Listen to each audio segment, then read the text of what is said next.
Welcome to tonight's edition of Channel 42 News, Boston, Massachusetts. I'm your anchor, Brian Cardone. And I'm the other anchor, Alex Himes. Alex, welcome to the program. Thank you, Brian. For tonight's top story, we're going to go to my co-anchor and great friend, Alex Himes. Tonight's top story is who was involved in World War II and how they became involved. There's two sides to the war, the Axis and the Allies. For the Axis, the three main powerhouses were Germany, Italy, and Japan.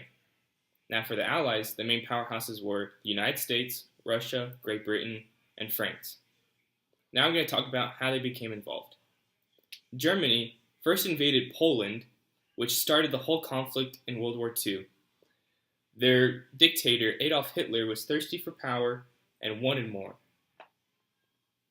For Italy, they were always allies with Germany, and their leader was Benito Mussolini. And finally, for Japan, they became involved after they bombed Pearl Harbor, and their leader is Emperor Hirohito. The U.S. joined the war after they were bombed at Pearl Harbor by the Japanese, and their president was President Roosevelt, but after he passed, it became transferred to President Truman. Great Britain joined the war once Germany invaded Poland, and their leader was Prime Minister Winston Churchill. Then France joined the war with Great Britain after Germany also invaded Poland. Finally, Russia joined the war after they were betrayed by Hitler, and their leader was Joseph Stalin. That was our top story. Now we're going to go back to anchor Brian Cardone. Thank you, Alex, for that spectacular story. Thank you, Cardone. Speaking of spectacular, that story was brought to you by Coca-Cola. Drink fresh. Whoa, this just in. Our reporter, Tom, is in with some very interesting news at Fenway Park. What you got for us, Tom? Thank you, Brian. I'm here at Fenway Park, where in a couple of minutes, two baseball greats will square off. Tonight, the Red Sox will play the Dodgers. And Jackie Robinson, the man who broke the color barrier in baseball and is an inspiration to young players around the U.S., will face off against possibly the greatest hitter in baseball, Ted Williams.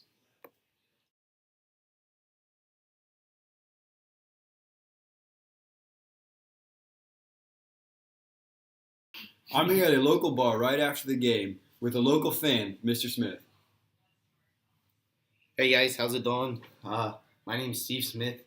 This is my newborn son, Steve Jr. Yeah, he's a newborn, first game here at Boston. Big fan already. I bought him a jersey. And you know what, just a big fan of Boston 42. Yeah, that anchor is Brian Cardone. My wife's got a wicked crush on her, you know? Alright, peace out. Now, after the game, we have heard that there's going to be a show by Frank Sinatra, and he's going to be joined by the great jazz pianist Duke Ellington. Here's Frank now. Hey, what's up, folks? Hello, Boston.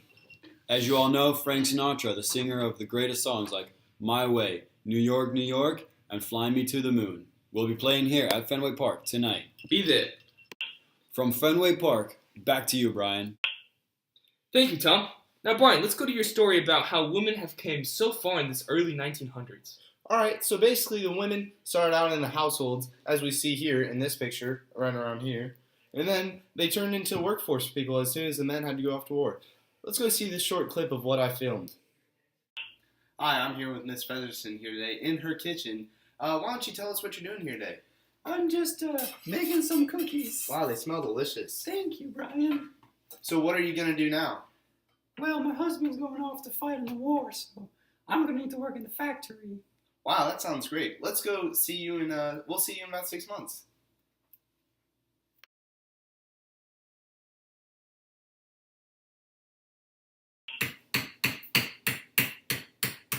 Oh wow, what a beautiful factory we have here.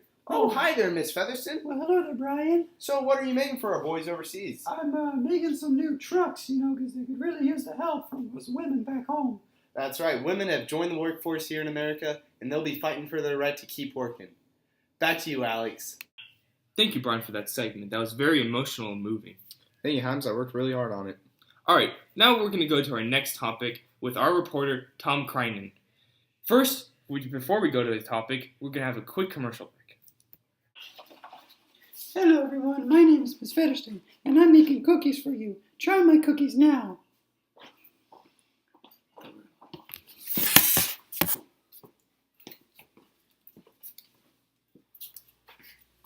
My cookies are great with some milk. Gee Wilkers, thanks, Miss Featherston. These are delicious cookies. Mmm.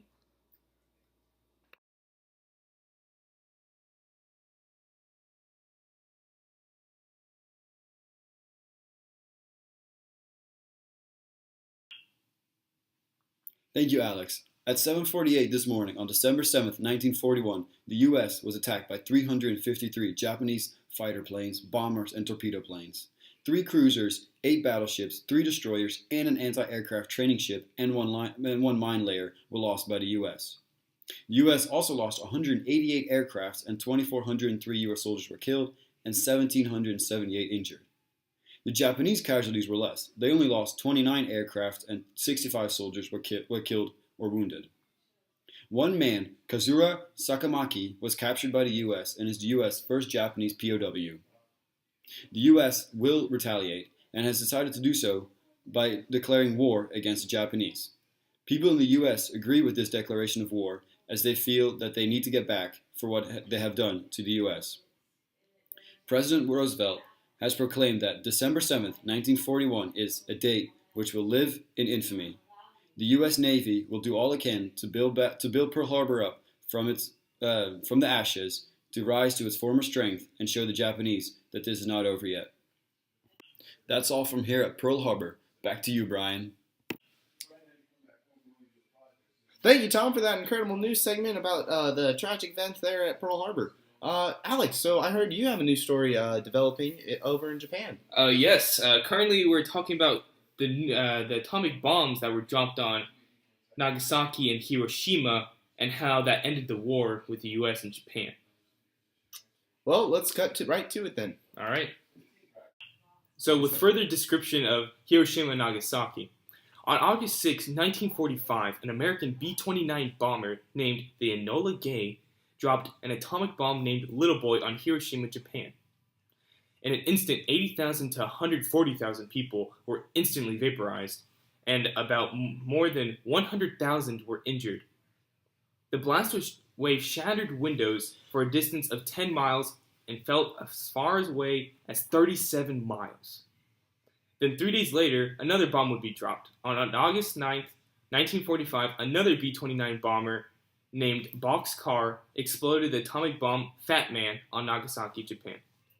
Upon impact, 74,000 people were killed and 75,000 sustained severe injuries. The damage was less extensive since the blast was boxed in by a river valley. Also because the bomb was dropped 2 miles off target. Both atomic bombs wiped out more than 85% from the impact and radiation exposure. Japan's Emperor Hirohito announced his country's unconditional surrender in World War II in a radio address on August 15th. Hirohito was citing the devastating power of a new and most cruel bomb. On September 2nd, Japan signed the Instrument of Surrender, effectively ending World War II. Hiroshima and Nagasaki would go down in history as the day to remember where humanity created the greatest weapon of mass destruction. Thank you for that historical segment, Mr. Himes. Are you feeling a little cold? Yeah, pal. Oh, yeah, me too. That's a great transition to our next war, the Cold War.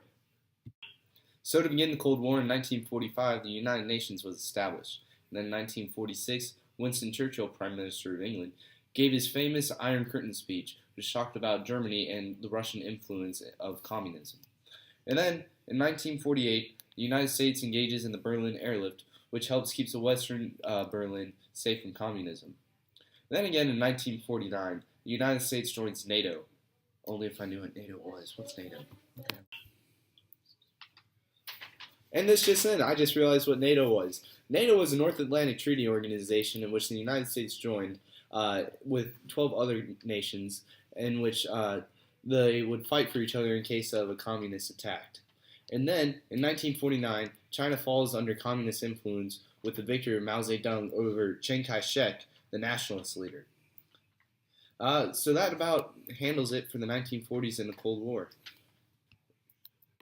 Stay tuned for our closing credits. Thank you for that segment over the Cold War, Brian. It was very informative and emotional, too. Thank you, Alex. My pleasure.